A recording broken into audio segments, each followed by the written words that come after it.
Hello and welcome back. If you're new around here, my name's Alex. I cover the full and new moons, the energies that come with them depending on which sign. I make guides for your sun and rising signs as well for the new and full moons. And I do a little bit of like tarot, oracle card pulls as well. So welcome. We have a full moon coming up at the end of the week on Friday, March 18th at 3:18 a.m. Eastern Standard Time.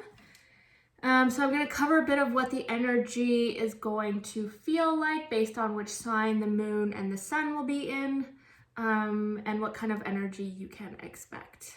So just a brief overview and introduction of the full moon in March.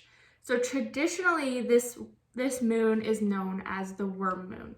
And it's known as the worm moon because temperatures start to get warmer, and then worms are able to do their work in the ground, whatever that is. And that invites birds back into their natural habitat, right? Because birds eat worms. And it's kind of this, it symbolizes this soon arrival of spring, right? Because when birds come back, that's when we know that spring is kind of about to come, right? So that's what this full moon in general, the March full moon, is traditionally known as. And it's because it's like just before spring, it's representative of our last bits of introspection that are required before spring arrives and we start to kind of open up again and our energy starts to flow and we have more of it, and we become more open. Because winter is that time where we're supposed to introspect, traditionally known, like it traditionally represents like introspection and resting and rejuvenation. And so we come out in the spring and we take those growths and learnings and move it forward, right, into the spring and summertime where we're actually more active and can move forward on things. So this is our last little bit. And it's really interesting because this full moon falls in Virgo. And as every full moon, the sun and the moon will be in opposition from each other. So this means that they will be working at different ends of the zodiac wheel and pushing at different energies, and they're not fighting each other, but they're in opposition, right? So they're standing strong at each end of the zodiac and they're like pushing different energies. So the moon's going to be in Virgo and the sun is going to be in Pisces. When the moon is in Virgo, it has a deeper connection to our health, our daily routines, and practical action.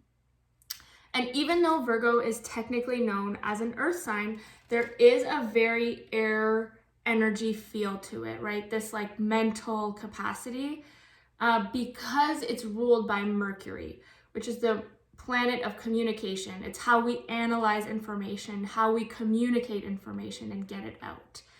So there's going to be a bit of our daily mental requirements, like analyzing competence and kind of trying to work through the chaos to get to solutions. And this energy of wanting to care for others is going to be coming through in our subconscious, right? As the moon pulls on those emotional parts and shadow parts of ourselves. And then on the other hand, Pisces, the sun in Pisces it's been in Pisces for about a month, so it's nothing new. There's not a lot of new energy there, but the full moon is going to be emphasizing this energy and the moon's energy, right?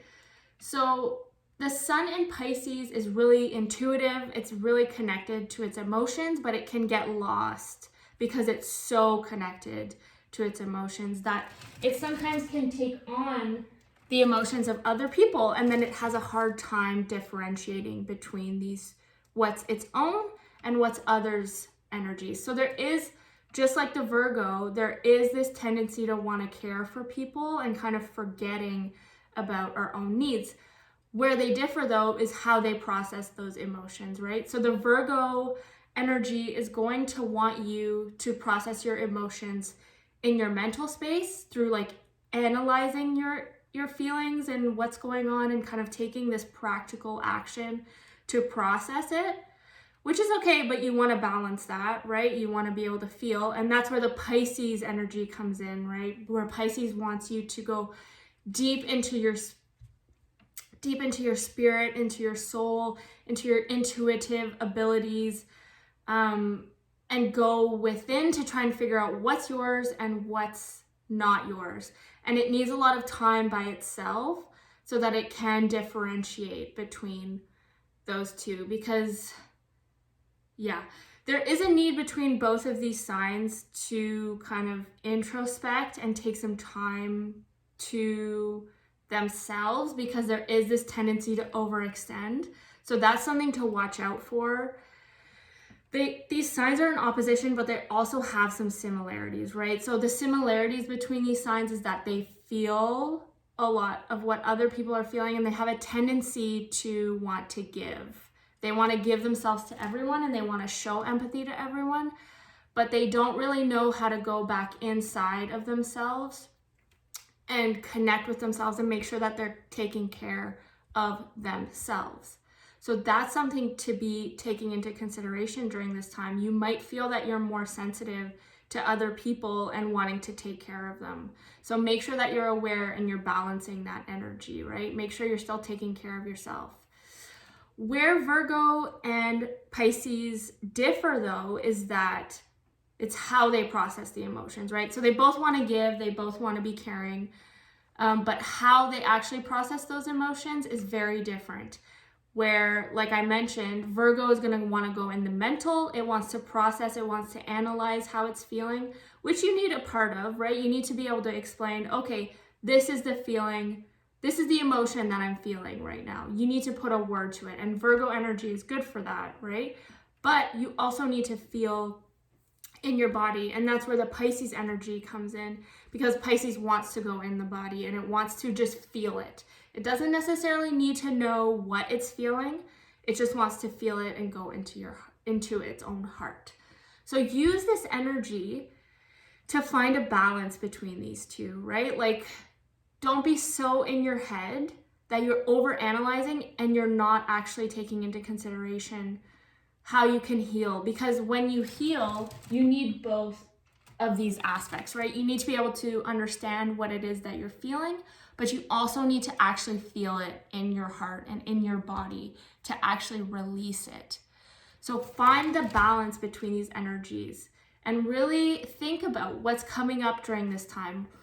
What is the moon shedding light on? Because that's the whole point of the full moon, right? It's in the middle of the night, in the middle of the darkness, it's shedding light.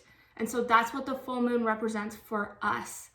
It sheds light on our darkness, our shadow side. So pay attention to what kind of habits, thoughts, patterns, body sensations come up during this time, and really use the Virgo and Pisces energy to kind of find your balance and heal through what it is that you need to heal. And it might be that for this specific full moon, it's going to be a little bit more of a focus. The general energy anyways is going to be a little bit more of a focus on how we connect with others, how much we're giving to others, and also tapping into our intuitive abilities and how we go about our day-to-day life. So find the balance within all of that with whatever it is that you're working on right now. So there's also a little bit more to it than this. If you're on my YouTube channel, check out the link below on my Patreon. That's where this full video will be up.